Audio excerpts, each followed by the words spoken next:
Hello everyone, নতুন আরেকটি ভিডিওতে আপনাদের সবাইকে ওয়েলকাম জানাচ্ছি। আজকে আমি আপনাদের জন্য কোনো রেসিপি নিয়ে আসিনি। আজকে যে ভিডিওটা আমি আপনাদের সাথে শেয়ার করতে এসেছি সেটা হচ্ছে শিং মাছ কিভাবে খুব সহজে বাড়িতে পরিষ্কার করে আপনারা কাটতে পারবেন, সেই ভিডিওটাই আমি আপনাদের সাথে আজকে শেয়ার করব। এই টেকনিকটা ফলো করে আপনারা বাড়িতে খুব সহজে শিং মাছ পরিষ্কার করে নিতে পারবেন।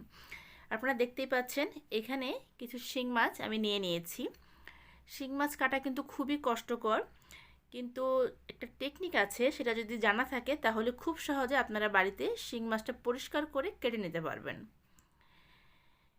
এই শিং মাছগুলোতে কিন্তু কাটা থাকে, আপনারা দেখতেই পাচ্ছেন সাইডে কিন্তু দুটার মতো খুব শক্ত ধরনের কাটা থাকে। এই কাটাগুলোর কারণে কিন্তু মাছটা ঠিকমতো কাটা যায় না বা ধরাও যায় না।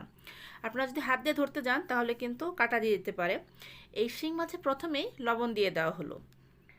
লবণ দিয়ে দেওয়ার ফলে কিন্তু মাছগুলা অনেকটাই আপনারা দেখবেন মানে কাটা দেওয়ার মতো অবস্থায় থাকবে না, তারা একদমই হয়ে যায়। 2 চামচ লবণ দিয়ে এটাকে 10 মিনিটের মতো ঢাকনা দিয়ে ঢেকে রেখে দিয়েছে। তারপর মাছটাকে এভাবে মাথা থেকে কেটে ফেলা হচ্ছে। আগে কিন্তু কাঁটাটাকে মাছ থেকে বাদ দেওয়া হয়নি, আগে মাথাটা কেটে তারপর এভাবে মাছটাকে 2 ভাগ করে নেওয়া হয়েছে। এখন এই মাথার সাইডে যে কাঁটাটা আছে সেটা কেটে ফেলে দেবে। আর মাছটাকে কিভাবে কাটছে আশা করি আপনার ভিডিওটা দেখেই বুঝতে পারছেন। এইভাবে দায়ের সাহায্যে মাথাটাকে এভাবে কেটে নিল। তারপর উনি সাইডের থেকে যে কাঁটাগুলো আছে সেগুলো পরিষ্কার করে নেবে। এই শিং মাছ বাসায় আনলে পরে অনেক সময় অনেকে পরিষ্কার ঠিকমতো করতে পারে না, কিন্তু পরিষ্কার না করে কিন্তু কোনোভাবেই খাওয়া উচিত না। উপরে একটা কালো একটা ময়লা থাকে, সেটা পরিষ্কার করে নিতে হয়। আজকে সেই টেকনিকটাই আমি আপনাদেরকে দেখিয়ে দেব। আপনারা এইভাবে বাড়িতে খুব সহজে শিং মাছটা পরিষ্কার করে নিতে পারবেন। আর শিং মাছটা কিন্তু মানে এইভাবে ডাইরেক্ট ধরতে যাবেন না, যখনই কাটবেন তখন একটু চেষ্টা করবেন লবণ দিয়ে মাছটাকে 15 থেকে 20 মিনিট ঢাকনা দিয়ে ঢেকে রাখার। তাহলে কিন্তু মাছটা আর নড়াচড়া করতে পারেন না, তখন মাছটা কিন্তু কাটাটা ইজি হয়ে যায়। এভাবে প্রত্যেকটা মাছের মাথায় উনি আগে কেটে নিয়েছেন এবং তারপর মাথাটাকে প্রথমে পরিষ্কার করে নিচ্ছেন। আগে কিন্তু আপনারা যে জ্যান্ত মাছ থাকে সেখান থেকে কাটা ফেলতে যাবেন না, হাতের লেগে যাবে। এইভাবে লবণ দিয়ে রেস্টে রেখে তারপর কাটলে পরে খুব সহজে আপনারা মাছটা কেটে নিতে পারবেন। দেখুন, আমাদের বাসার সময় মাছ আনলে পরে আমরা কাটতে পারি না, কিন্তু আমাদের বাসার যে হেল্পিং হ্যান্ড আছে মাসি, উনি কিন্তু এইভাবে মাছগুলো কেটে ফেললেন এবং উনি বললেন যে এইভাবে মাছ কাটলে খুব তাড়াতাড়ি মাছগুলো কাটা হয়ে যায়। তো ভাবলাম এই ভিডিওটা আমি আপনাদের জন্য একটু শ্যুট করি, আপনারা যারা জানেন না তাদের হয়তো একটু হলেও উপকারে আসতে পারে। এইভাবে খুব সহজেই উনি দেখলাম প্রায় অনেকগুলো মাছই কেটে ফেললেন। মনে হলো কোনো ব্যাপারই না শিং মাছ কাটা। আমার তো প্রথমে ধরতে গেলে কেমন লাগে, এটা আমি ধরতেই পারি না, আবার কাটা তো দূরের কথা। কিন্তু উনি যেহেতু অভিজ্ঞ, উনি খুব তাড়াতাড়ি এই মাছগুলো কেটে ফেলেছেন। এইভাবে মাছের মাথাটাকে উনি 2 ভাগ করে নিয়ে তারপর কাটাগুলো বললো যেগুলো পরে পরিষ্কার করা যাবে, আগে আমি মাছের মাথাগুলো আগে কেটে নিই, তাতে করে মাছটা কাটা সহজ হয়ে যাবে।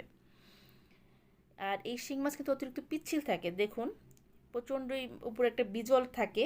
উনি এটাকে লবণ দিয়ে মাছটাকে খুব ভালো করে খুঁচে নিচ্ছেন, তাতে করে কিন্তু মাছের উপরে যে পিচ্ছিল ভাবটা আছে সেটা অনেকটা অংশে কেটে যাবে এবং মাছটা খুব তাড়াতাড়ি পরিষ্কার করা যাবে। একটু জল দিয়ে লবণ দিয়ে উনি মাছগুলোকে এভাবে হাতের সাহায্যে খুব সুন্দর করে এগুলোকে মাছগুলোকে পরিষ্কার করে নিচ্ছেন, তাতে করে মাছের উপরে যে পিচ্ছিল ভাবটা থাকে সেটা একদমই নষ্ট হয়ে যায়, মাছগুলো খুব সুন্দরভাবে পরিষ্কার করা যায়। দেখুন কতটা বিজল বের হয়েছে এই মাছ থেকে। এই মাছ কিন্তু অনেকটাই পিচ্ছিল হয়ে থাকে, জলের মধ্যে দেওয়ার সাথে সাথে কিন্তু মাছগুলো হাত দিয়ে পিচ্ছিল হয়ে যাচ্ছে। উনি বললেন যে লবণ দিয়ে 2 থেকে 3 বার মাছগুলোকে এভাবে ধুয়ে নেওয়ার, তাতে করে কিন্তু মাছের উপরের ওই পিচ্ছিল ভাবটা একদমই নষ্ট হয়ে যায়। মাছগুলো এমনিতে খুব পরিষ্কার হয়ে যাবে, তখন আপনারা মাছগুলো খুব সহজে পরিষ্কার করে নিতে পারবেন। এই মাছগুলো অনেকেই আমি দেখেছি ডুমুর পাতা দিয়ে পরিষ্কার করে, কিন্তু উনি দেখুন উনি পাতার পরিবর্তে এরকম জালি জালি যে নেট পাওয়া যায়, যেটাতে আমরা বাসন মাজি, আমি আপনাদের দেখিয়ে দিচ্ছি ভিডিওতে, এই নেট দিয়ে উনি এই মাছগুলোকে ঘষে ঘষে পরিষ্কার করলেন। বললেন যে এটা খুব সহজে এই নেটের সাহায্যে পরিষ্কার করা যায়, অল্প সময়ের মধ্যে মাছগুলোকে একদমই পরিষ্কার করে নেওয়া যায় এই নেটের সাহায্যে। অনেক সময় কিন্তু শহরের বাসায় বিভিন্ন ধরনের ডুমুর পাতা পাওয়া যায় না, গ্রাম অঞ্চলে যদিও এটা পাওয়া যায়, সেই পাতা দিয়ে অনেকে পরিষ্কার করে থাকেন, যদিও সেটা একটু সময় বেশি লাগে, কিন্তু এই ধরনের নেট কিন্তু প্রায় সবার বাসায় আছে, এটা সব জায়গায় পাওয়া যায়। আপনারা এরকম একটা নেটের তারের সাহায্যে এই মাছগুলোকে খুব সহজেই পরিষ্কার করে নিতে পারবেন। উনি প্রত্যেকটা মাছই একটু ঘষে নিচ্ছেন এইভাবে। দেখুন উপরের যে কালো যে ময়লাটা থাকে, এই ময়লাটা কিন্তু খুব সহজে উঠে আসছে। আপনারা মাছগুলো কেটে একটু লবণ দিয়ে ভালো করে এটা ধুয়ে নিয়ে তারপর এরকম নেটের সাহায্যে যদি একটু ঘষে নেন, তাহলে কিন্তু মাছের উপরে যে ময়লাটা আছে সেটা খুব সহজে পরিষ্কার হয়ে যাবে এবং সাদা যে স্কিনটা আছে সেটা বের হয়ে যাবে। অনেকেই দেখি রান্না করে এই পরিষ্কারটা ঠিকমতো করতে পারে না, এইভাবে তরকারি রান্না করে। বিশ্বাস করুন ভিউয়ার্স, ওটা খেতে একদমই বাজে লাগে এবং মাছের তরকারিতে একটা বাজে স্মেল আসে। আপনারা একটু কষ্ট করে হলেও এইভাবে মাছগুলোকে পরিষ্কার করে নেবেন, যেটা দেখতেও খুব সুন্দর লাগবে এবং তরকারিটা খেতেও খুব ভালো লাগবে। আমি ওনাকে দেখছি উনি প্রত্যেকটা মাছই এভাবে নেট দিয়ে পরিষ্কার করে নিচ্ছেন। উনি বললেন যে পাতা দিয়েও খুব সহজে পরিষ্কার করা যায়, কিন্তু পাতার চেয়েও সবচাইতে এই নেটের সাহায্যে যদি মাছগুলো পরিষ্কার করে নেওয়া হয়, খুবই অল্প সময়ের মধ্যে উনি মাছগুলো আমাকে আঙুল দিয়ে দেখাচ্ছেন যে দেখো কতটা পরিষ্কার হয়ে আসছে। দেখতেই পাচ্ছেন এইভাবে মাছের দুইটা সাইডই কিন্তু উনি পরিষ্কার করে নিলেন এবং আমি দেখলাম খুব অল্প সময়ের মধ্যে মাছগুলো উনি পরিষ্কার করে ফেললেন। আপনারা বাসায় যারা শিং মাছ পরিষ্কার করতে পারেন না, তারা এই প্রসেসে এই নেটের তার দিয়ে মাছগুলো পরিষ্কার করে দেখবেন। দেখবেন মাছের উপরে যে মলাটা থাকে একদমই পরিষ্কার হয়ে যায়, আর সবচেয়ে বড় কথা যে সময় বেঁচে যায়।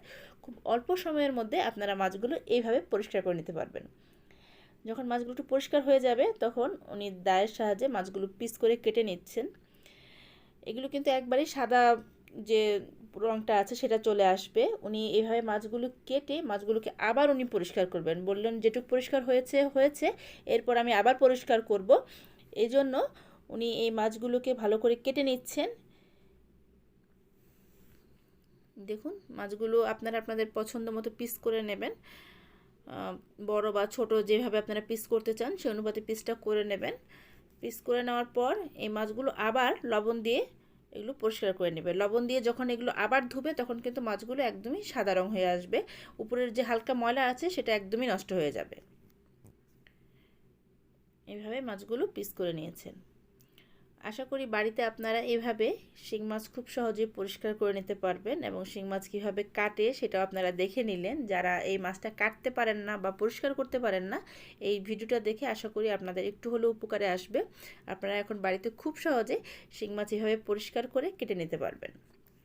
শিং মাছের কিন্তু অনেক ধরনের রেসিপি আছে যেগুলো অলরেডি আমি আমার চ্যানেলে আপলোড করেছি, আরও আমি আপলোড করব। আশা করি সেই ভিডিওগুলো আপনারা দেখবেন।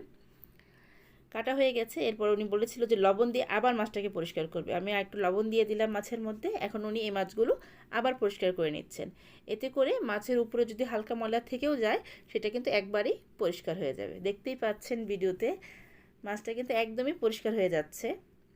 আশা করি এখন আপনারা বাড়িতে খুব সহজে এইভাবে শিং মাছ পরিষ্কার করে নিতে পারবেন।